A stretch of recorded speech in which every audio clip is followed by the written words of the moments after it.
যখন কোন বান্দা সূরা ফাতিহার একটা করে আয়াত বলে আলহামদুলিল্লাহি রাব্বিল আলামিন, সঙ্গে সঙ্গে আল্লাহ জবাব দিয়ে বলেন হামিদানি আবদি, বান্দা তুই আমার প্রশংসা করলি। আর রহমানির রহিম যখন বলে আল্লাহ বলেন আসনা আলাইয়া আবদি। মালিক ইয়াউমিদ্দিন যখন বলে আল্লাহ বলেন মাজ্জাদানি আবদি। এরপরে যখন বলে ইয়াকা না'বুদু ওয়া ইয়াকা নাস্তাঈন পর্যন্ত যখন বলে আল্লাহ বলেন বান্দারে তুই আমার কাছে কি চাস, প্রাণ খুলে চা রে বান্দা।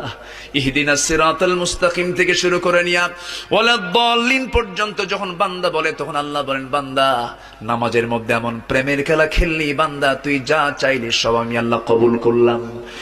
ওই বান্দা যখন রুকুতে যায় আল্লাহ তখন অস্থির হন। ওই বান্দা যখন সিজদায় যাওয়ার জন্য প্রস্তুতি নাই, সমস্ত ফেরেশতাকে ডাক দিয়ে বলেন ও ফেরেশতারা, এই বান্দাগুলো আমাকে দেখলো না, রাসূলকে দেখলো না, কোরআনকে দেখে হাদিসকে বিশ্বাস করে আমাকে খুশি করার জন্য তার সবচেয়ে সম্মান